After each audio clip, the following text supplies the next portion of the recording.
বাংলাদেশ এই মুহূর্তে যে ফরম্যাটটা এখন খেলতে যাচ্ছে চিটাগংয়ে, সেটাতে আবার তারা বেশ একটু স্বস্তিতেই আছে। লিটন ফিরেছেন এবং তাদের এই মুহূর্তের পছন্দের ফরম্যাট টি-20। সবকিছু মিলে সিরিজ নিয়ে মানে কি প্রত্যাশা? দেখেন, আমরা টি-20-তে লাস্ট 4টা সিরিজ জিতেছি। এটা একদম বেসিক লাইন যে আমরা এখন আমাদের সবচেয়ে পছন্দের ফরম্যাট এবার ঘরে একটা বাইরে, শ্রীলঙ্কার সাথে একটা বাইরে। তো ওইটাও যদি ঘরে হতো তাহলে একটা যদি কিন্তু থাকতো। ওটাও যেহেতু বাইরে, তার মানে আমরা বাইরের দেশে গিয়েও টি-20 খেলতে পারি। এটা একটা আমার কাছে মনে হয় প্লাস পয়েন্ট। একদম আবার ওই বেসিক লাইন আপনি চিন্তা করেন, তারা টানা 8টা সিরিজ হেরেছে ওয়েস্ট ইন্ডিজ। তো 8টা সিরিজ হারা, সেটা দীর্ঘ সময় ধরে হারা, এবং সর্বশেষ সিরিজটা তারা হেরেছে নেপালের কাছে। তো এইটা তো একটা অনেক বড় সেটব্যাক তাদের জন্য। এখন বাংলাদেশের আবার নিজের মাঠে খেলা, বাংলাদেশ যখন 3 ফরম্যাটে খেলতে পারে একটাতেই, সেটা টি-20।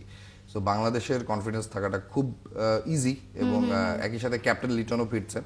আর চোট কাটিয়ে ফেরাটা সবসময় কিছুটা টেনশনের, কিছুটা রিস্কিও বটে, এবং মাইন্ড সেট আপটা ঠিক মতো থাকে না। কারণ আপনি বেশ লম্বা সময় ধরে 1 মাস, 1.5 মাস, 2 মাস ধরে একটা পুনর্বাসন প্রক্রিয়ার মধ্যে দিয়ে গেছেন, নিজেকে রেডি করেছেন, এবং আবার একটা স্নায়ুক্ষয়ী একটা ম্যাচে নামতে যাচ্ছেন যেখানে আপনাকে 3 ঘন্টা খেলতে হবে। এবং টি-20 ম্যাচের গেম শাফলগুলো, গেম চেঞ্জগুলো এত দ্রুত হয় যে এটা আসলে ক্যাপ্টেনের উপর দিয়ে রীতিমতো ঝড় বয়ে যায়।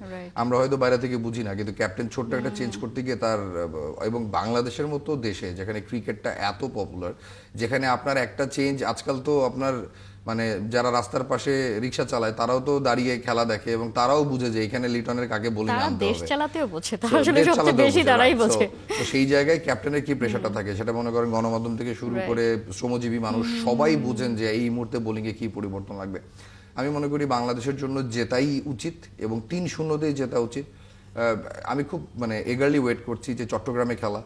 আপনি যদি ঢাকার উইকেটটা দেখেন, কালো, একদম কুচকুচা কালো। এত রেসিস্টের মতো কালো বলেন না। না, আমি তো উইকেটকে কালো বলছি, আমি তো কোনো মানুষকে কালো বলছি না, উইকেটের কালারটাকে কালো বলছি। আর ওদিকে আবার উইকেটটা একদমই গ্রিন, খুবই সুন্দর। আপনি দুটো যদি ছবি দেখেন, সুন্দর বলছেন, কিন্তু আমাদের ব্যাটারদের জন্য সেই সুন্দরটাই কালো হয়ে দাঁড়ায়। আমরা দেখি যে স্পোর্টিং উইকেটে গেলেই বরং তারা পারফর্ম করতে পারে না। এখন আমার মনে হয় যে সবচেয়ে বড় স্পোর্টিং উইকেট হইলো নিজের মাঠে তো খেলা, দর্শকগুলো তো নিজের, এবং অপোনেন্ট নেপালের কাছে হেরে এসেছে, একটা সিরিজ হেরে এসেছে। একটা যদি ম্যাচ হারতো তাহলে একটা বিষয় ছিল যে ইট ওয়াজ এ ফ্লুক, কিন্তু যেহেতু দুটো ম্যাচ হেরেছে, সিরিজ হেরেছে, সো আমার কাছে মনে হয় বাংলাদেশের অবশ্যই উচিত। দেখেন, দিন শেষে বাংলাদেশের এখন টপ অর্ডারে এমন 3 জন প্লেয়ার রয়েছেন, পারভেজ ইমন, তানজিদ তামিম এবং সাইফ হাসান।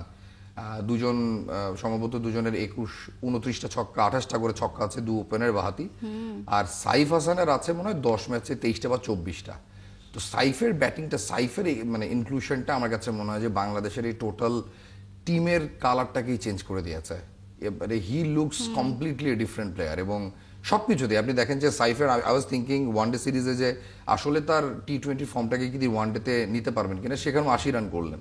সো সাইফ তো একদম সলিড একটা কনফিডেন্সে রয়েছেন, এবং তার পছন্দের ফরম্যাট রয়েছে।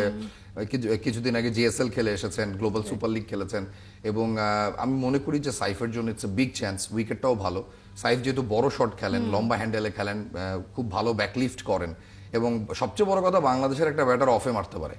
এইটা তো একটা অনেক বড় প্লাস পয়েন্ট সাইফের জন্য, খুব সুন্দর কভার ড্রাইভ মারেন। সবকিছু মিলিয়ে I am really eager to see Bangladesh আসলে এই সিরিজটাতে কেমন করে।